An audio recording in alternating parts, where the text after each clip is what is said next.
Oke, sahabat Jendela Aam Bastaman, hari ini saya dengan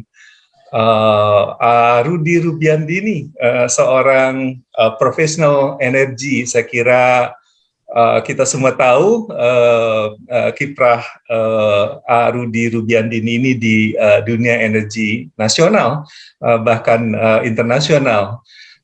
Rudy, selamat sore.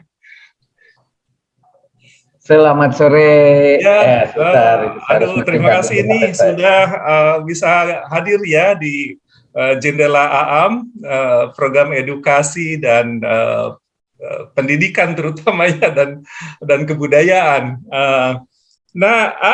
Saya tertarik ini untuk mengisi sore ini nih bincang-bincang mengenai dunia energi nasional kita, dan barangkali juga energi secara global ya. Ini dalam kaitan kemungkinan ke depan ini akan terjadi ya kelangkaan energi berbasis fosil. Tapi juga memang ada harapan ya bahwa kita akan bisa memberdayakan ya atau memaksimalkan jenis-jenis energi yang berbasis renewable. Saya ingin masukkan terus kemudian juga penjelasan ini dari Rudy ya, berkaitan dengan masa depan dunia energi kita ini. Atur nuhun ya, sudah bergabung sekali lagi. Mangga. Jadi begini, saya harus menyampaikannya secara komprehensif karena tidak bisa sepotong-sepotong. Karena sekarang bukan hanya di tataran nasional atau apalagi di tataran nasional, tataran internasional pun terjadi distorsi informasi. Nah, oleh karena itu saya akan menyampaikannya dalam bentuk presentasi dulu. Nanti silahkanlah kita diskusikan setelah presentasi ini selesai gitu kira-kira ya. Baik. Mangga. Oke. Saya share.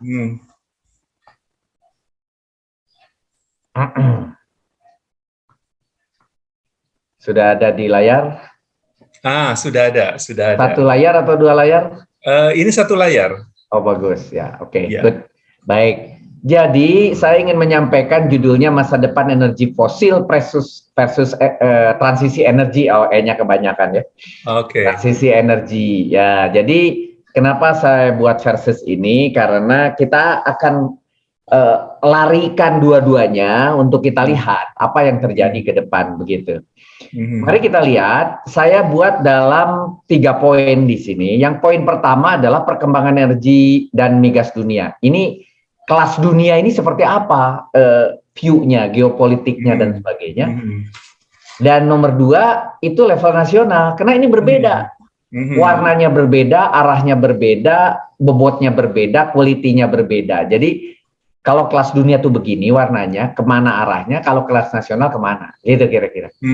Baru yang ketiga, yang saya katakan tadi sebagai versusnya adalah, seperti apa sih transisi energi gitu ya? Apakah seperti yang diberitakan di media, atau karena memang kita kurang pengetahuan tentang daya transisi energi ini, atau energi baru terbarukan yang kita miliki, baik level nasional maupun dunia. Nah, oleh karena itu 3 poin ini saya akan lempar pada saudara, nanti kita akan bisa lihat simpulkan masing-masing, sebetulnya udah bisa dengan sangat baik. Mari kita lihat misalnya perkembangan energi migas dan perkembangan energi dan migas dunia ini. Jadi kita akan lihat energi dunia seperti apa, minyaknya seperti apa, gasnya seperti apa, karena ini yang paling dominan. Mari kita lihat bahwa konsumsi ini adalah fakta. Kita tidak bercerita future, ini bercerita masa lalu sampai tahun lalu. Itu seperti ini. Sepertinya kalau saudara lihat di sini, yang warna hijau itu adalah minyak. Dan kemudian yang warna paling atas, yang abu, itu adalah batu bara. Sementara yang merah adalah gas. Coba bayangkan, itu tiga-tiga itu adalah namanya fossil fuel. Dan itu berapa persen? Itu hampir 85% per hari ini. Adapun yang warna kuning di tengah, yang konstan, itu adalah nuklir. Itu pun adanya di daerah-daerah tertentu di Amerika Utara, di Eropa, dan di Rusia yang dominannya termasuk Cina. Tetapi perkembangannya tidak membesar dalam percentage, gitu ya. Ada juga yang warna biru itu, apa itu? Air itu. Air itu tidak terlalu mudah. Bayangkan saja kalau kita mau membangun misalnya bendungan Cirata, bendungan Saguling, nggak mudah. Itu kurun waktunya puluhan tahun baru dapat satu, puluhan tahun. Sehingga warna biru ini tidak terlalu mudah untuk diperbesar. Nah, yang sekarang seolah-olah tanda kutip menjadi harapan adalah yang kecil di tengah itu, yang asalnya hampir tidak ada sebelah kiri dan sekarang membesar di sebelah kanan di sini, ya. Di sini sudah membesar. Kalau kita bercerita persentase, tentunya sebelah kanan ini kalau dibagi dengan sebelah kiri, itu bisa sampai 500%. Ya, ya. Tetapi dari angka yang ukurannya kecil. Tapi bandingkan dengan yang namanya minyak, ini mungkin persentasenya cuma naik, cuma 5%, 10% saja. Tapi dari volume yang besar. Jadi nggak seimbang memang. Nah, oleh karena itu, kalau ada yang menganggap bahwa si yang paling kecil ini, renewable energy, dapat menggantikan 1 ditambah 2 ditambah 3, kira-kira harus seperti apa? Kan gitu kira-kira. Ini baru dari fakta per hari ini bagaimana konsumsi dunia terhadap energi. Mari kita lihat. Kita lihat di sini. Memang yang namanya oil itu turun, tapi ingat persentase oil turun itu diakibatkan gas yang naik karena lapangan minyak itu sekarang bergeser ke lapangan gas. Jadi artinya minyak dan gas relatif tidak berubah. Begitu juga batu bara yang warna ini relatif konstan. Tapi bertiga yang 85% ini terkurangi ada nama air yang warna biru dan ada nuklir yang pernah naik kemudian tapi tidak berkembang lagi, sekarang mulai akan naik lagi karena sudah mulai ada teknologi yang paling aman dari nuklir sudah ditemukan sekarang. Tidak untuk berhubungan dengan uranium yang bisa mengakibatkan dirubah menjadi bahan peledak untuk senjata, tetapi ada thorium yang tidak bisa jadi bahan peledak sehingga ini akan menjadi ramah lingkungan. Tetapi yang diharapkan oleh kita semua kan sebetulnya yang paling bawah nih. Ini yang namanya renewable energy. Tetapi permasalahannya bagaimana ini dengan seperti ini dalam waktu 30 tahun atau tahun 2030 atau 2040 ini bisa menjadi di sini. Sementara porsi-porsi yang ini, yang 3 biji yang 85% ini adalah sebuah energi yang sangat mudah ditransport, sangat mudah dibawa, sangat mudah dijadikan energi. Sementara energi dari renewable tidak mudah. Contoh dari panas bumi saja, kalau kita punya misalnya di Kamojang, untuk bawa ke Bandung aja, dia harus dijadikan listrik, nggak bisa uapnya dibawa. Kemudian untuk dijadikan listrik ada kabel yang harganya mahal. Kemudian di kabelnya juga terjadi losses. Udah demikian pula yang namanya konsumen kan di mana-mana. Jadi artinya tidak semudah kalau minyak gas untuk ditransfer apalagi batu bara. Jadi ini tantangannya.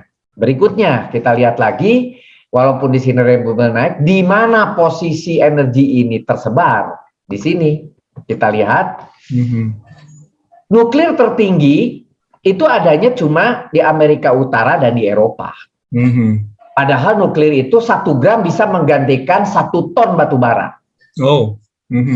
Jadi artinya kalaupun mau mengganti batu bara yang warna abu ini, ya harus dengan nuklir. Gitu.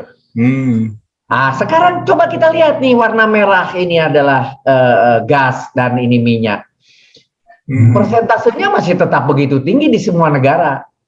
Hanya di sini agak sedikit besar nuklir dan kalau kita lihat renewable energy, adanya juga di Amerika Selatan dan kemudian di Eropa, yang warna biru nih. Tapi di tempat lain tidak berkembang, apalagi misalnya di Timur Tengah, tidak ada tuh cerita renewable energy. Mereka dikuasai oleh fosil fuel hampir 100%. Gitu, hanya fosil di situ. Dan kemudian bagaimana dengan kita Asia? Asia itu justru pemakan batu bara yang dominan, terutama didominasi oleh teman-teman dari Cina. Cina itu pemakan batu bara sangat dominan, dan di sini ternyata kelihatan bahwa nuklir sangat kecil di Asia, gitu. Di sini renewable juga belum terlalu berkembang, begitu. Kalaupun ini harus berkembang, berapa besar kita bisa dongkrak untuk menggeser segede gini? Itu pertanyaannya tidak mudah, begitu ya. Nah, bagaimana cadangannya? Kalau cadangan per minyak yang ada sekarang mau diproduksikan saja tanpa mencari yang baru, itu yang namanya Venezuela 120 tahun. Yang namanya Saudi Arabia itu 70 tahun. Per data minyak yang hari ini tinggal dikeluarkan. Tapi kalau mereka kemudian punya uang melakukan eksplorasi, ini terus bertambah lagi, panjang lagi umur. Dan ingat ketika kita tahun 80 dinyatakan minyak akan habis 10 tahun, tahun 80, minyak akan habis tuh 10 tahun. Dari tahun 80 sampai sekarang tuh udah 40 tahun. Bukannya habis tuh malah masih punya 100 tahun lagi ke depan. Jadi informasi mengenai bahwa minyak akan habis ini juga sebuah questionable, dari mana informasi, kan gitu. Nah, ini namanya reserve to production ratio. Artinya berapa umur reserve yang ada apabila kita produksi, begitu. Nah, inilah terlihat di sini gambarannya reserve to production. Terjadi kenaikan di Venezuela bukan karena memang volumenya melebihi dari yang lain-lain, tetapi Venezuela kena embargo sehingga produksi tidak tinggi, sementara mereka memiliki reserve sama dengan Saudi Arabia, Venezuela itu. Gitu. Jadi Indonesia sebaliknya, dibolehkan oleh siapapun produksi, tapi tidak bisa kita. Venezuela hanya bisa 300.000, sementara dia bisa sampai 3 juta, 4 juta barrel per hari, begitu. Nah, ini gambaran, hanya untuk menggambarkan kita lah orang awam, kalau melihat volume, bentuk negara tersebut, tetapi volumenya dari warna hitam. Contohnya, terbesar di sini adalah Venezuela, 300 miliar barrel. Saudi Arabia 266. Ini kira-kira sesama lah, satu level pertama. Level kedua ada di Kanada, di Irak, di Iran, di Kuwait sama Rusia. Tambah UEA lah sedikit. Ini level kedua. Level ketiga nanti ada di di Amerika, kemudian di Libya, kemudian di Qatar dan seterusnya. Pertanyaannya, Nigeria, Indonesia ada nggak? Ada. Cuma di sini nih, sudut kanan bawah. Peta Indonesia kok kecil betul. Kenapa? Indonesia ini cuma 3 miliar barrel. Compare tuh Venezuela 300. Yang 300 miliar itu ya. Jadi kita tidak sampai 1%-nya, apalagi dibandingkan dengan dunia. Kita ini kalau dibandingkan dunia hanya 0,3% dunia. Jadi artinya kalau ada yang mengatakan bahwa kita kaya raya dengan minyak, salah. Jadi beda nih petanya. Kalau peta Indonesia kita tidak kaya raya, 0,3% dunia, begitu. Nah, kemudian distribusi cadangan minyak itu ada di mana saja. Saya gambarkan kalau tadi dalam bentuk peta, sekarang dalam bentuk donat. Kenapa? Coba kita lihat tahun 98 dan kita lihat tahun 2018. Ternyata cadangan itu membengkak. Jadi bukan menyusut. Jadi persis kalau kita mau mengatakan minyak akan habis, jelas seperti habisnya kolam renang kalau disedot sama sedotan kita akan habis. Mungkin 50 tahun tersedot oleh kita habis. Kalau kolam renang itu misalnya Coca-Cola kita sedot, habis 50 tahun. Tapi ingat, ternyata itu bukan Coca-Cola, di situ adalah air tawar, di mana terjadi hujan. Sehingga kolam itu walaupun kita sedot habis-habisan tidak pernah habis, malah lebih besar. Seperti ini contohnya. Jadi cadangan itu membesar dalam 20 tahun terakhir, itu bukan mengecil. Kalau harusnya kan disedot mengecil. Kenyataannya tidak. Ini fakta, kita bicara fakta. Bagaimana dengan gas? Gas juga sama, bahwa daerah Qatar, Middle East ini yang paling tinggi, dan Rusia. Ada sebagian di Afrika. Ini yang menguasai sampai 90 tahun ke depan, hanya tinggal ngocorin aja dapat dia. Bayangkan, namanya minyak dan gas itu punya kekuatan sampai 100 tahun tinggal ngocorin doang. Gitu, ini gambarannya, tinggal ngocorin doang. Ini kelas dunia nih ceritanya, jangan cerita Indonesia. Nah, begitu juga cadangan gas di sini digambarkan bahwa Middle East sama apa namanya Rusia itu menguasai gas terbesar kalau gas. Kalau tadi minyak, kalau ini gas. Gas itu Rusia sama Middle East itu paling besar menguasai donatnya, gitu ya.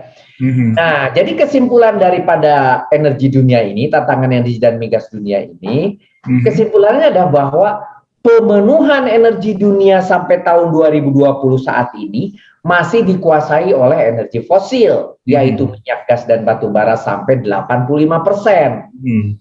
Walaupun porsi minyak sempat turun, tetapi gas naik.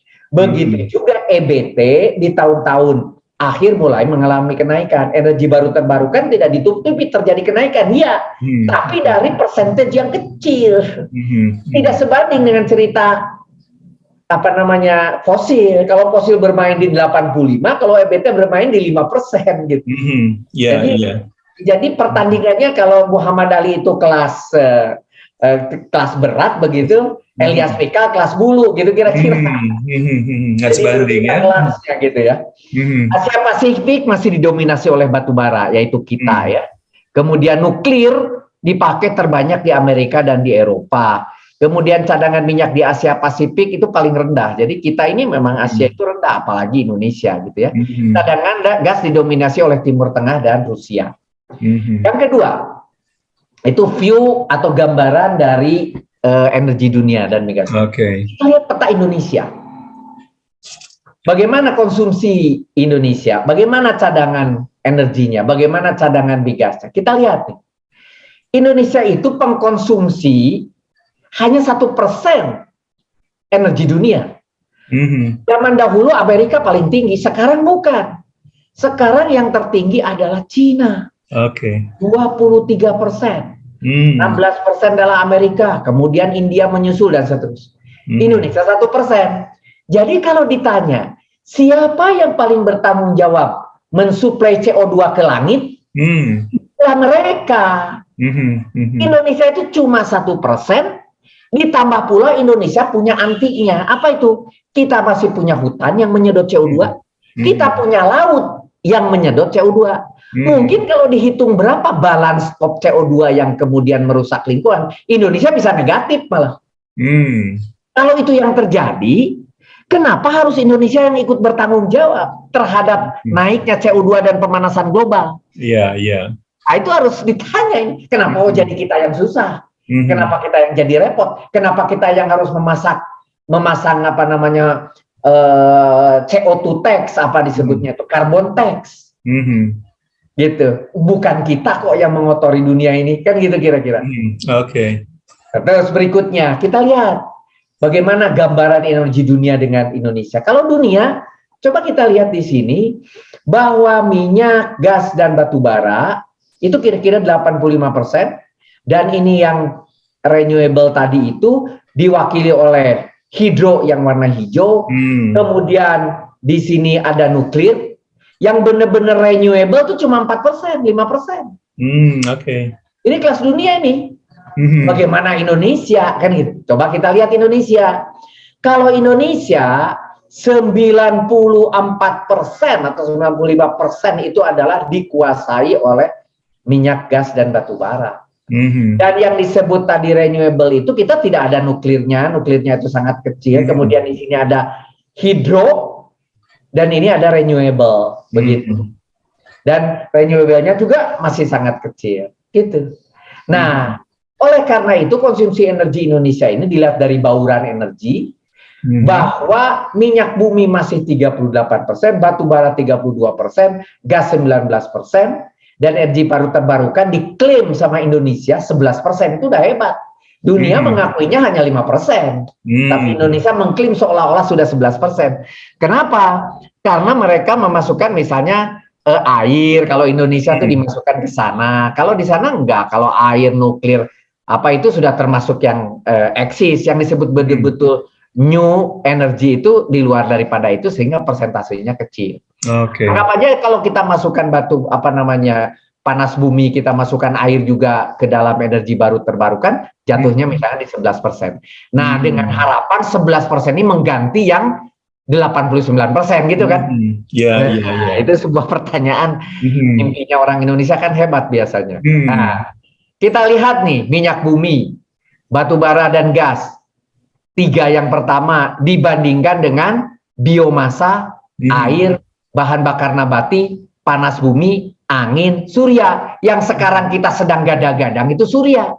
Sampai tertulis di sini 0 karena kalau di-compare dengan angka satuan juta standar barrel minyak, ini 0,00 sekian. Sangat kecil. Sangat kecil sekali. Dan kita bisa lihat saja bagaimana menghasilkan energi dari surya ini ke rumah saja, nggak usah ke industri. Industri tidak bisa diharapkan lah. Rumah saja untuk satu rumah, nggak mungkin seluruh atap ditutup pun bisa menutupi. Mungkin kalau seluruh atap rumah ditutupin pun hanya bisa menjadikan listrik, itu pun kalau listriknya bukan pijar tapi LED. Tidak bisa kemudian dipakai untuk kulkas, tidak bisa dipakai untuk pompa air lagi, tidak bisa dipakai untuk TV yang banyak di rumah. Jadi hanya untuk self energizing rumahnya masing-masing saja tidak mungkin dengan surya itu. Jadi memang kalau kita lihat ini misalnya di Indonesia ini, biomasa nggak bisa kemudian ditambahkan lagi, mau dari mana lagi? Air bagaimana mengembangkan sungai-sungai untuk ditambahkan, paling naik dikit.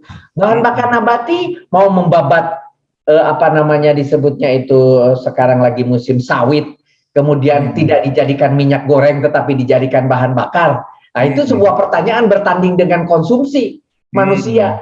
Bahan konsumtif tidak boleh kemudian dipakai untuk jadi bahan bakar. Begitu juga panas bumi, kita nomor 1 dunia kan gitu ya. Tetapi nomor 1-nya itu dari volume yang kecil sehingga nomor 1-nya aja cuma segini kan. Apalagi cerita angin, apalagi cerita surya gitu. Jadi dari sini saja kita sudah agak pesimistik tuh dengan cerita-cerita yang ada di media. Mari kita lihat konsumsi Indonesia di mana posisinya. Bandingkan dengan negara lain. Indonesia tuh di sini. Apa ini? GNP kita tuh masih rendah, sehingga konsumsi per kapita pun rendah. Sementara kalau Swedia, Prancis, Jerman, USA dan sebagainya, GNP-nya tinggi, konsumsi per kapitanya juga tinggi. Artinya, Pak, kita beroptimis sekarang. Artinya, Indonesia tuh suatu hari dengan GNP naik, dia akan mengkonsumsi per kapitanya naik. Tanpa manusia bertambah, apalagi Indonesia fertilitasnya tinggi, jumlah manusia juga bertambah. Ya bisa bayangkan saja dulu rumah kita tidak ada yang namanya rice cooker pakai listrik, sekarang ada rice cooker. Dulu rumah tidak ada TV, sekarang satu rumah 3 TV, 4 TV karena ada TV pembantu, TV anak, TV bapak, TV ibu, lain lagi. Satu rumah berapa kendaraan, ada motor, mobil dan sebagainya. Jadi ini akan naik, ini per kapitanya naik, jumlah manusianya naik, jadi kebutuhan energi Indonesia tidak mungkin stagnan. Artinya ingat tadi donat energi itu akan membesar. Kebutuhan energi kita akan membesar. Lihatlah konsumsi kita yang tadi kita katakan bahwa baru 1% ini masih rendah dan ini akan naik terus. Ya, dan donat ini yang dari 2020 sampai 2050 yang sudah digambarkan oleh DEN itu membesar dari 290 3 kalinya sampai 1000 metrik ton oil ekivalen ini sampai tahun 2050. Nah, kalau saja persentase tidak berubah, maka volumetrik masing-masingnya kan berubah. Volumetrik masing-masingnya sudah 3 kali membesar, kalaupun persentase berubah. Kalau sekarang kita berpikir, wah nanti kita punya renewable energy yang 11 jadi 14, jadi 15, jadi 15, padahal ini donatnya membesar, ini berapa kenaikannya? Digambarkan di sini. Energi kita sampai tahun 2050, ini adalah kita butuhkan dari oil, kemudian ini kita butuhkan dari dipakai untuk oil fuel, untuk dari gas, untuk electricity dan sebagainya, gambarnya akan naik. Ini diambil dari BPPT, analisa BPPT.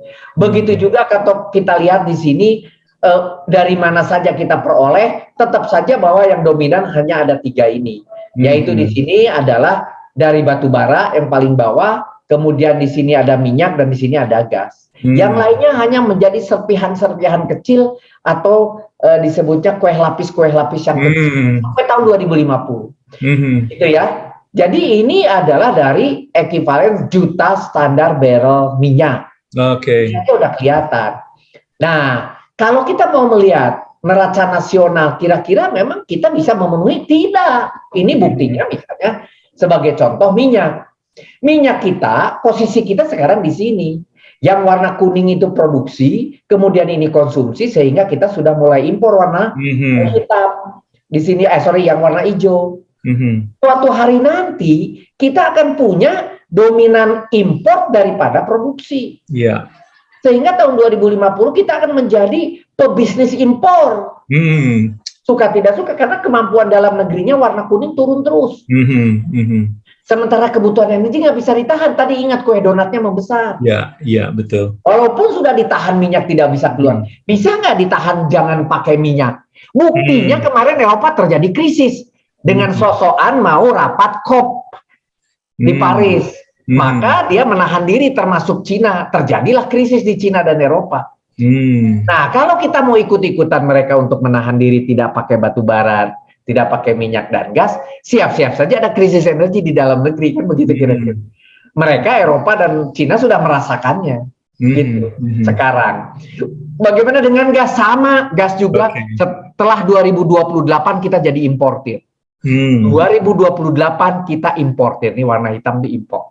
Nggak bisa, karena walaupun produksi kita bisa konstan, konsumsi akan terus naik. Begitu juga batu bara, ini lebih parah batu bara. Kenapa saya katakan lebih parah? Produksi batu bara itu tidak pernah akan berhenti, kemudian konsumsi akan naik. Konsumsinya ini yang warna ini, sehingga artinya hanya merubah yang biasanya ekspor lama-lama akan dipakai di dalam negeri. Jadi kalau sekarang coal itu dipakai oleh Cina, lama-lama dalam negeri akan suka tidak suka akan pakai coal itu, batu bara itu.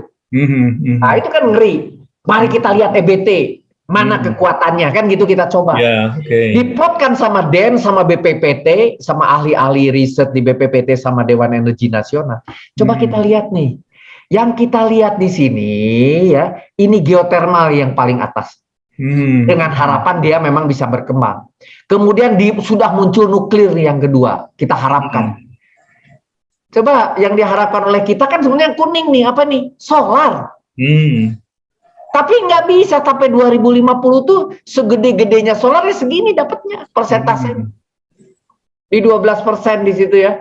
Kemudian di sini ada hidro, kemudian yang konstan sekarang udah besar tapi juga akan walaupun bertambah, tapi biomasa, kemudian biofuel, kemudian dan di bawah di sini ada CBM yang tidak pernah muncul lagi. Jadi kekuatan kita ada di mana? Energi baru terbarukan. Kita bilang solar karena memang matahari kita banyak. Tapi kita tidak punya tanah luas yang kosong, murah, dan gratis. Tidak beda dengan negara seperti Australia yang punya gurun yang gratis, tinggal pasang aja. Nggak akan ada yang protes.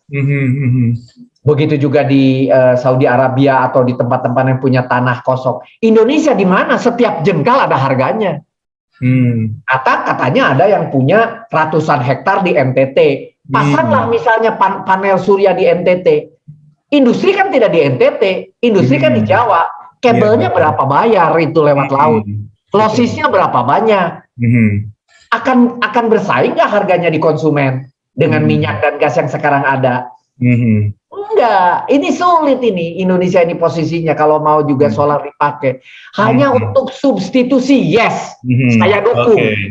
Saya dukung mau solar, mau panas bumi, mau energi bahan bakar nabati, semua hanya substitusi, meringankan beban kita untuk mengimpor dari minyak, mengimpor gas. Hanya substitusi, tapi tidak bisa tanda kutip menggantikan. Jadi judulnya itu namanya energi baru terbarukan, yang disebut transition energy itu bukan menggantikan, tetapi ikut mensubstitusi. Jadi kita lihat di sini prediksi kebutuhan energi nasional 2050 itu kita baru 1% dunia, kebutuhan energi Indonesia akan naik, kemudian listrik dan bahan bakar dan transportasi tidak mungkin dilepas dari energi fosil. Contohnya begini, mobil-mobil tahun 2024 sudah menggunakan listrik, dengan enaknya mengatakan bahwa fosil fuel akan berhenti. Tidak bisa. Orang ngetas baterainya itu dari listrik, listriknya dari mana? Nggak bisa. Kemudian sekarang ada pabrik baterai di di Sulawesi paling hebat Indonesia. Nanti kita pakai baterai, tidak pakai minyak. Siapa bilang baterai itu seperti saudara punya yang namanya power bank? Power bank boleh saudara punya segede apapun, kalau nggak dicas bagaimana? Nah, casnya dari mana? Listrik dari mana? Dari fosil fuel, balik lagi. Jadi nggak bisa. Primary itu tidak mudah digantikan. Begitu juga nomor 4, prediksi bahwa kenaikan 4% energi nasional itu mengakibatkan kenaikan 300% bagi EBT. Kalau mau, silakan. Bisa nggak 300% EBT dinaikkan? Ini yang pertanyaan-pertanyaan kayak gini nih yang harus terjawab begitu. Ya. Nah, kemudian EBT ini saya bilang minimal 5,5% per tahun, sehingga kenaikannya 460% dalam sampai tahun 2050 itu. Kemudian impor minyak akan menjadi dominan, impor gas akan terjadi 2028 atau 2024. Batu bara berperan untuk dalam negeri, asalnya ekspor menjadi dalam negeri. Nah, maka kesimpulan untuk konsumsi energi nasional, kesimpulannya untuk energi nasional, pertama, kekurangan energi tidak bisa dijawab dengan penghematan. Kalau kita menyuruh masyarakat dengan jargon di TV, penghematan, nggak bisa. Kita baru prosper, kita baru merdeka, kita baru mau makmur, kita baru mau nambah TV, kita baru mau nambah yang namanya rice cooker, kok disuruh menghemat? Nggak bisa. Yang ada bertugas adalah bagaimana memenuhi kebutuhan energi tersebut. Kedua, kenaikan kebutuhan energi itu 4% setahun dan harus tertutupi, dan ini menjadi opportunity bagi EBT, kesempatan besar bagi EBT. Silakan masuki itu. Nggak usah misalnya menggantikan minyak dan gas, memenuhi kenaikan 4% energi nasional per tahun aja udah hebat. Artinya persentase minyak dan gas batu bara tidak diubah, EBT memenuhi aja kebutuhan naiknya energi nasional 4% setahun bertambah, sudah hebat. Kalau itu bisa saja udah hebat. Jadi cita-cita menggantikan hilang, tidak ada cerita itu. Nah, ini adalah kepunyaan Indonesia. Ada crude ekivalen 11 tahun, beda tadi dengan dunia 120 tahun, kita cuma 11 tahun. Gas 42 tahun, batu bara 68 tahun. Hidro baru kita manfaatkan 19%, geotermal 8%, mikro mini hidro 7,4%. Ini kecil semua ini selain dari yang 3 pertama. Kenapa? Karena ini secara keekonomian tidak mudah menjual harga terlalu tinggi kepada PLN. PLN juga punya harga tertentu. Nah, 456 ini nggak bisa kemudian bersaing dengan minyak, gas, dan batu bara. Sebetulnya kita punya yang bawah nih, apa ini? Energi baru dan terbarukan, biomasa, energi surya, energi. Ini yang sekarang kita gadang-gadang, uranium, dan termal. Berapa besar kita miliki? Ini datanya. Jadi kalau kita mau aman, memang menggunakan yang bawah. Jangan pakai yang atas. Yang atas kalaupun ada, kita ekspor aja untuk dapat uangnya. Supaya kita bisa berbelanja. Kan begitu. Permasalahannya kita kebalik. Kita pakai sekarang 1, 2, 3 justru. Yang bawah nggak kepake, kan gitu. Nah, kesalahan tersebut kita lihat di sini, apakah benar EBT ini kita miliki? Biomasa dijudulkan sampai 32.000 megawatt, tapi yang ada cuma 1.000 megawatt. Solar energi baru 14 megawatt. Angin 1,96. Uranium di Bandung itu tidak pernah berkembang dan tidak pernah ada lagi nuklir. Shale gas baru cerita, maksudnya baru sumber daya, coal-bed methane baru sumber daya, wave energy baru potensi. Kemudian juga di laut, ocean thermal baru, tide. Ini semua adalah kalau dibilang prospek, iya prospek. Tapi ini masih jauh panggang dari api. Ini masih resource, masih potensi, masih perjalannya 5-6 tahap menjadi titik keekonomian dan bersaing di kelas bisnis. Kalau bersaing belum tentu menang pula sama migas kan gitu, sama batubara. Ini masih panjang perjalanannya. Jadi tidak seindah seperti yang ada di media gitu loh kira-kira. Nah, padahal kita sekarang punya situasi yang berat. Minyak turun terus warna biru, gas tidak naik kencang, hanya konstan saja. Jadi kita Indonesia ini situasinya lebih berat daripada dunia. Minyak dan gas juga tidak mampu. Ini contoh cadangan minyak kita cuma 10 tahun atau 11 tahun. Kemudian posisinya juga tersebar di tempat-tempat yang frontier.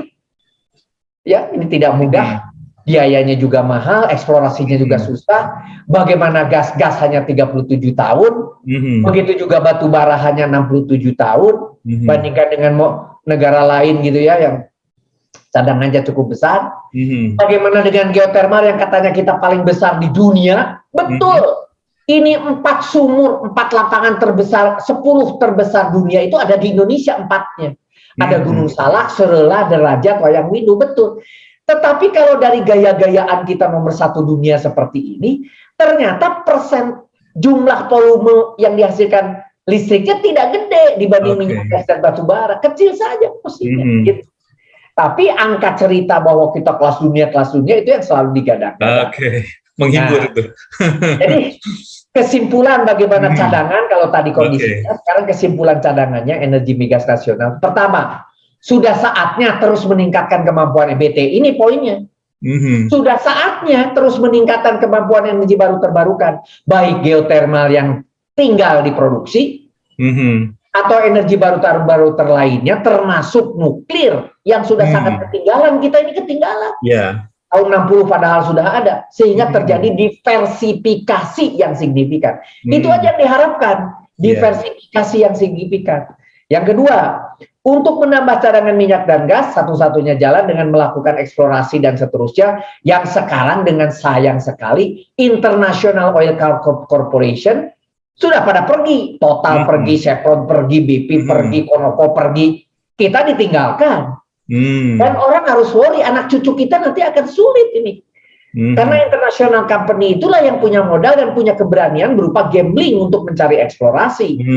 Kalau diserahkan kepada nasional, apalagi ke BUMD, nggak akan bisa. Ini bukan permainan kece-kece. Resikonya besar ya. Anak-anak sekarang tuh bukan mainan kaleng-kaleng ini. Ini industri serius, ini industri migas. Yang ketiga, harus menyiapkan rencana mega project nih tentang migas kalau mau. Ya bukan bisnis as usual lah.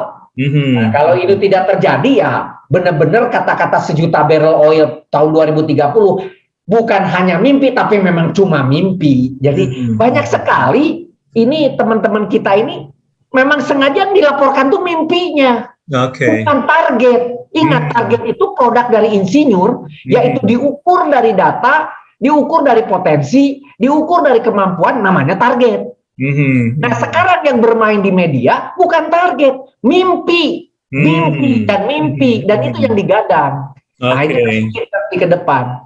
Nah yang terakhir saya ingin sampaikan, itu national condition. Sekarang apa sih transisi energi ini? Judulnya itu benar mau menggantikan fossil fuel seperti digembar-gemborkan. Kita lihat, mari kita lihat pertama, cita-cita penurunan produksi CO2. Ini cita-citanya. Bahwa bisnis as usual itu akan tertahan karena sekarang orang sudah sadar ini akan terjadi seperti ini. Malah dia bilang kalau kita buat rapid atau pakai metode net zero bisa seperti ini. Bayangkan ada orang yang menggambarkan seolah-olah kita bisa membuat net zero. Kan gitu kira-kira. Ini desain orang ini. Nah, adalah tanda kutip namanya Beyond Fossil Fuel Organization. Ada organisasinya nih yang mengeluarkan gambar-gambar ini, ada organisasinya. Dan sengaja untuk dibuat supaya bahwa memang seolah-olah CO2 itu akan tertahan. Tapi ingat tadi dari gambarannya, yang bertanggung jawab terhadap CO2 itu siapa? Indonesia? Bukan. Terus kok jadi kita yang bertanggung jawab, kan gitu. Ingat tadi itu adalah mereka-mereka, gitu. Nah, kita lihat nih, bisnis as usual, anggap aja seperti itu. Kemudian ini yang rapid, kemudian ini yang net zero. Yang menurut saya dua yang bawah itu tidak mungkin terjadi. Yang pertama pun sebetulnya masih questionable. Orang-orang masih percaya bahwa bisa ditahan CO2 production ini. Yang terjadi menurut saya yang hitam. Realitinya akan terjadi tetap, cuma tidak naik terus, tetapi relatif mendekati sebuah plateau. Karena orang makin sadar, makin teknolog makin menciptakan peralatan yang ramah lingkungan. Dengan peralatan ramah lingkungan pun jadinya yang hitam. Untuk jadi hijau sangat sulit, apalagi cerita dua yang bawah. Nah, kalau mereka gambarkan renewable itu nanti bisa seperti ini, dari kira-kira 5% bisa jadi 60%. Coba bayangkan dengan gambar yang tadi, yang data saya. Apa benar ini bisa menjadi 60% dari 5%? Yang bisnis as usual-nya dia pun masih terlalu optimis dengan 20. Kalau menurut saya, bukan yang biru, bukan yang kuning, bukan yang hijau, tetapi yang hitam ini yang akan terjadi. Renewable energy akan ada kenaikan persentasenya, bukan hanya volumenya, tetapi signifikansinya ya segini. Hidrokarbon tidak turun, tetapi akan naik, tetapi tidak terlalu tinggi, begitu. Akan begini realitinya. Energi primer juga desain mereka, kondisinya ada di sini. Mereka pikir ini akan turun, ini turun. Renewable yang akan naik menjadi tadi 40%. Dan realitinya menurut saya tidak seperti itu. Ini adalah yang fosil liquid, ini yang gas, ini adalah yang coal, begitu. Sehingga kalau mereka berpikir nuklir sebagai jawaban, mereka bilang bahwa nuklir bisa naik sampai 2 kali, 3 kali. Dan kenyataannya setelah mereka bilang rapid sama net zero bisa positif, kalau bisnis as usual malah banyak yang ditutup. Kenapa? Karena bisnis itu, nuklir itu tidak murah. Nah, mari kita lihat berita. PLTU di stop. Siapa nanggung? Jokowi udah mulai ketar-ketir nih.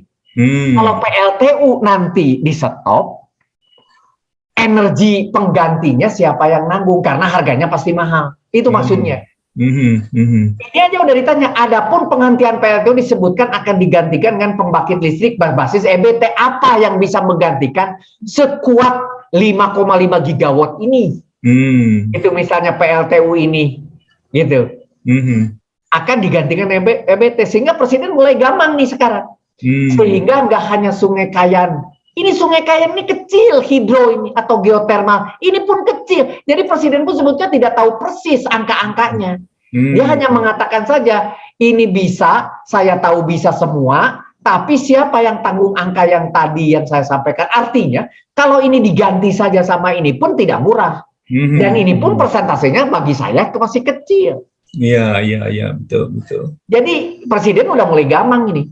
Kemudian kalau kita lihat, dibutuhkan ongkos yang mahal, negara tidak akan mampu menombok ratusan triliun, menghentikan operasional PLTU tenaga uap ini hingga tahun 2050 ini, kalau enggak kita nggak usah bicara, gitu loh. Kalau memang tidak bisa itu dilakukan, dan memang tidak bisa.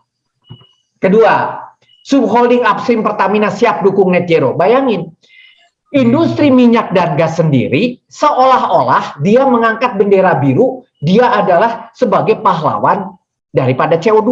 Lah nggak mungkin namanya minyak dan gas keluarnya CO2. Terus dia mengatakan begini, mengurangi emisi 29% 2030, mencapai emisi zero pada tahun 2050, dia akan dukung. Dukungnya bagaimana? Dia katakan untuk mengimplementasi CCUS, dan CCUS itu kecil. Saat ini tengah dilaksanakan, baru levelnya joint study. Kalau kita tahu lah namanya joint study, sampai level bisnis itu kira-kira berapa puluh tahun. Dan itu pun tidak besar. Ternyata setelah dicek angkanya, itu cuma 15 mm. Padahal cerita kita sekarang 3.000. Urusan migas, urusan gas itu urusannya 3.000. Sekarang ini yang diceritakan 15. Dan bukan pengganti kalau begitu. Hanya kecil-kecil saja kalau 15 mm. Itu dibakar pakai flare aja udah 15 mm lebih dari itu. Jadi orang menjual image, menjual branding. Pertamina menjual branding. Seolah-olah dia turut serta. Padahal tidak melakukan apapun. Kalau dibandingkan di dalam bentuk angka. Ya, ini pun masih studi pula, masih jauh panggang dari api, begitu kira-kira. Oke. Bagaimana Menteri mengatakan pajak karbon? Dia mengatakan begini, pajak karbon ini tentu akan menyebabkan kenaikan harga baik di sisi hulu maupun hilir. Bisa bayangkan, tambahan dari gas itu nanti 0,01 dolar per MSCF. Dipikirnya nih kecil.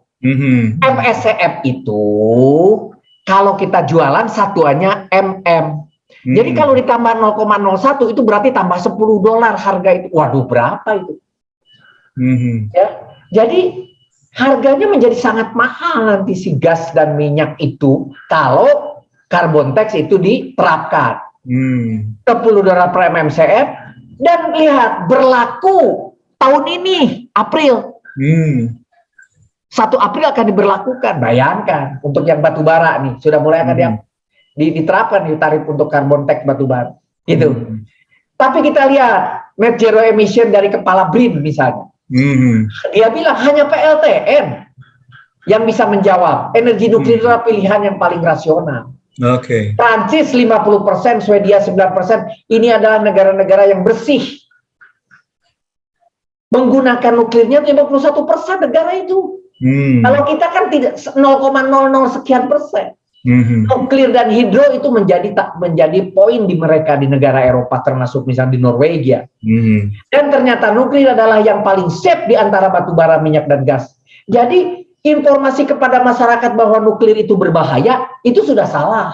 Dan ternyata nuklir paling aman. Gitu. Dan PLTN mulai dibangun 2045 ceritanya begitu Indonesia. Ya, kemudian akan naik di 2060 sampai 35 gigawatt ceritanya, tapi kita tahu perkembangannya sampai hari ini seperti apa, gitu ya.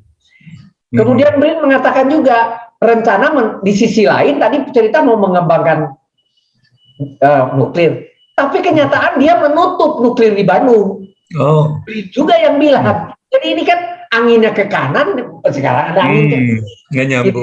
Operasional nuklir itu harus dihentikan karena tidak ekonomis, karena dia kecil. Kalau tidak ekonomis hanya melayani kegiatan lingkungan dan kesehatan ditutup aja. Padahal kesehatan seperti kita punya sekarang seluruh urusan kesehatan pakai nuklir, gitu kan? Itu harus didukung, nggak kenapa malah ditutup begitu ya. Kemudian karena dianggap cost gitu, center of cost bukan dari produk dari pendapatan. Jadi semua diukur dengan uang saja langsung tutup. Ini hati-hati, reaktor nuklir harus dijalankan secara rasional, tidak merugikan negara. Bayangin, tidak mungkin. Ini wajib statusnya itu nuklir itu harus ada, bukan untung atau rugi. Persis seperti saudara wajib memiliki truk pemadam kebakaran. Kan siapa yang mengatakan beli pemadam kebakaran itu untung? Pasti rugi lah. Nggak dipakai menghasilkan duit, gitu. Tetapi kan wajib ada, ya, kayak seperti nuklir ini. Nah. Sekarang judulnya nih lagi menarik.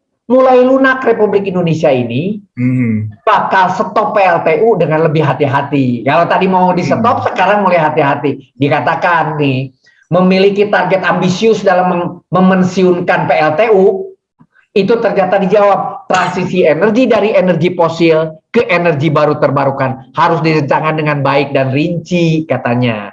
Gak bisa pengen sekedar memenuhi komitmen internasional.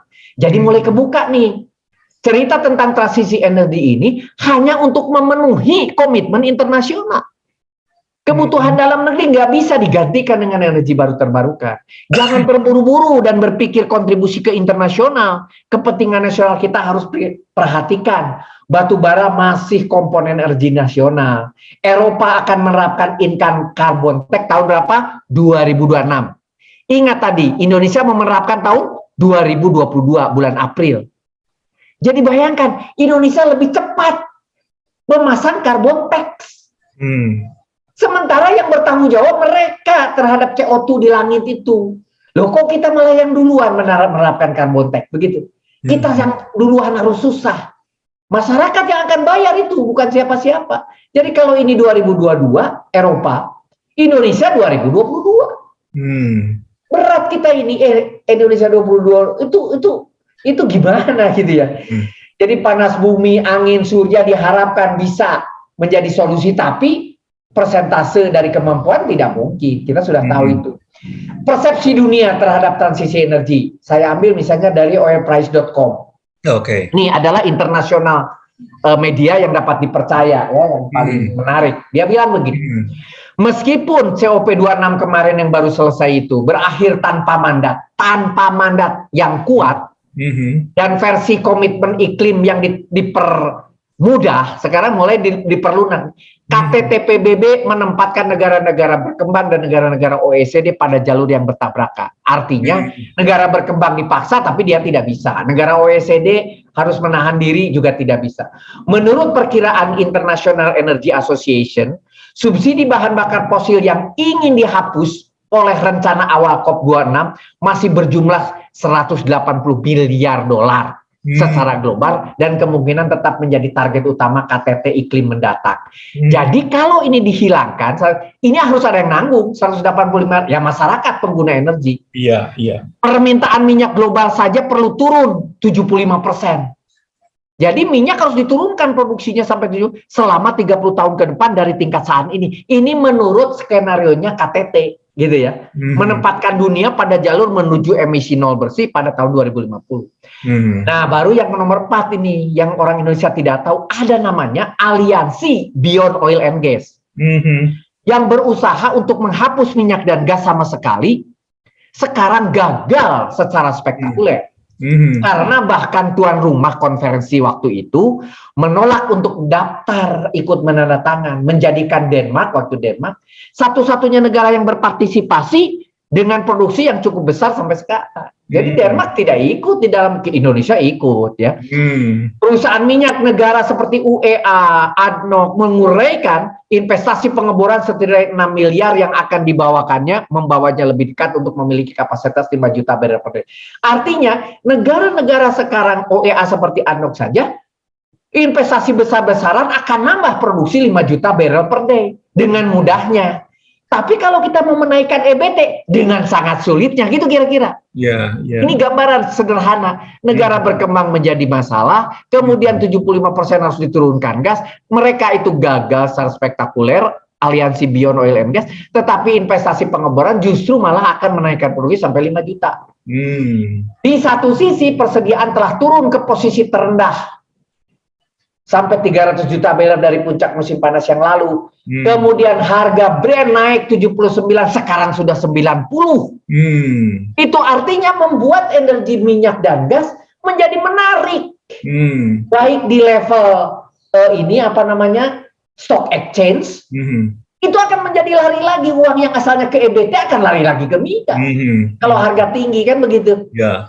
Kemudian OPEC bersatu menentang seruan Amerika Serikat untuk bertindak. Jadi negara-negara OPEC bersatu itu nggak mau mengikuti apa yang dikatakan Amerika, suruh mengurangi produksi dan sebagainya, akan mengakibatkan harga naik seperti yang dialami oleh Eropa dan Cina terjadi krisis.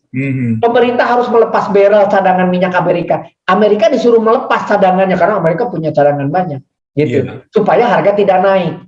Perusahaan minyak itu menemukan ladangan gas raksasa juga di semenanjung Taimir. Ditambah lagi produksi batu bara di Cina sekarang dibuka lebar setelah kemarin terjadi krisis. Sekarang produksi batu bara besar-besaran di Cina. Jadi ini semua bertentangan. Malah pemerintah pusatnya Cina melarang pemerintah daerah untuk menutup izin itu.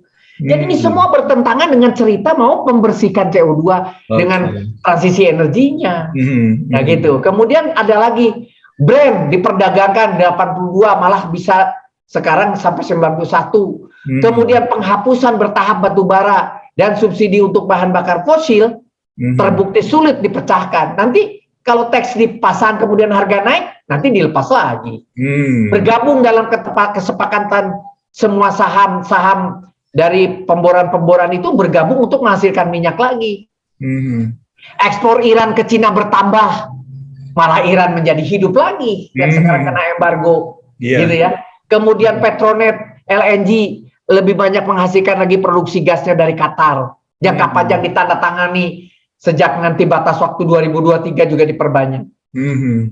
Bagaimana dengan Oil and Energy Insider mengatakan produksi shale Amerika Serikat mulai melakukan peningkatan. Amerika saja yang memimpin supaya terjadi CO2 itu turun.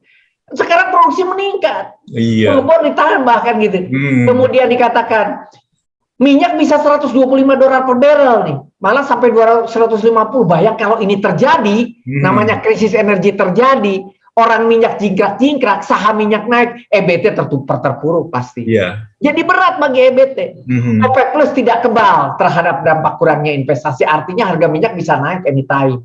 Mereka tidak memiliki barrel. Ini adalah fata morgana. Jadi artinya si Amerika ini harus melepas, kalau tidak bahaya. Memproduksi minyak 3,8 juta barrel per hari lebih sedikit daripada sebelum pandemi, kelompok di Amerika tadi. Kesimpulannya bahwa perkembangan energi transisi ini, satu, awalnya Indonesia optimis akan mengikuti sepenuhnya keinginan negara maju dalam hal energi transisi dalam rangka net zero emission, namun kini mulai ragu. Kedua, industri migas nasional ikut meramaikan dan mendukung NZE seperti Pertamina tadi untuk mengurangi penggunaan energi fosil, akan tetapi ternyata sangat tidak signifikan. Cuma 0,00 sekian %, hanya untuk branding saja. Carbon tax di Indonesia akan diterapkan 2022, tetapi contoh harga bertambah $10 MMCF, sementara Eropa baru akan menerapkan tahun 2026. Kemudian 4, hanya nuklir yang bisa secara signifikan mengejar kenaikan EBT. Namun kegiatan nuklir di Republik ini malah menurun, termasuk penutupan reaktor yang ada karena dianggap tidak ekonomis. Sementara cita-citanya membangun sampai 35 gigawatt pada tahun 2060. Rencana penutupan PLTU batubara mulai melunak. RI mulai menyadari pentingnya energi fosil. Walaupun didukung oleh COP26, aliansi anti energi fosil mulai menemui kegagalan dan merealisasikan transisi energi, bahkan beberapa negara maju tidak mendukung langkah tersebut. 7. Untuk mendukung transisi energi perlu penurunan penanganan energi fosil sampai 75% dari kondisi saat ini, yang pasti tidak mungkin dapat terjadi. Maksud saya, please be realistis. Karena apa yang ditulis di media, di jargon di media, tidak mengetahui data pasti petanya. Hanya berbicara segmen by segmen, hanya berbicara ini bisa, itu bisa, baru sampai bisa. Tapi yang paling penting, ini bisa enggak untuk bersaing dengan secara bisnis, secara ekonomi. Kedelapan, cadangan minyak dunia di pasaran mulai menurun sehingga harga bisa di atas 80, sekarang sudah terbukti, sudah 90. OPEC Plus menentang seruan Amerika untuk melepas cadangannya ke pasar. Sementara Amerika sendiri sudah mulai melepas cadangan agar harga tidak naik walaupun tidak tertahan. Rusia menemukan cadangan lagi 13,5 TSCF gas. Dengan mudahnya, coba bayangkan. Tapi kalau EBT untuk menaikkan produksi sulit sekali. Cina memproduksi batu bara dengan mudahnya sekarang mengejar kekurangan energi mereka. Perusahaan pemboran bersatu untuk memperkuat kegiatannya dalam rangka menaikkan produksi. Ekspor Iran ke Cina terus meningkat melebihi 500.000 barrel. Kemudian India berencana memperpanjang kontrak gas dengan Qatar. Oil and gas shale di Amerika mulai mengalami peningkatan. Harga minyak bisa mencapai 125 barrel karena dolar per barrel karena masalah investasi yang melambat, termasuk di Saudi Arabia.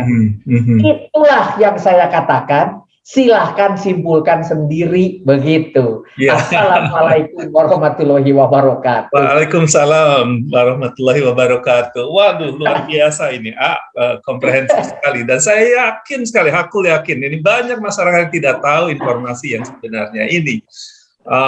Jadi memang ini ada hambatan informasi ya yang sampai ke masyarakatnya. Tapi kan faktanya ini dunia tidak terlalu khawatir ya dengan kemungkinan krisis energi, enggak, tapi justru Indonesia ini yang dikhawatirkan atau Indonesia yang sangat mengkhawatirkan ini. Betul. Itu faktanya gitu ya.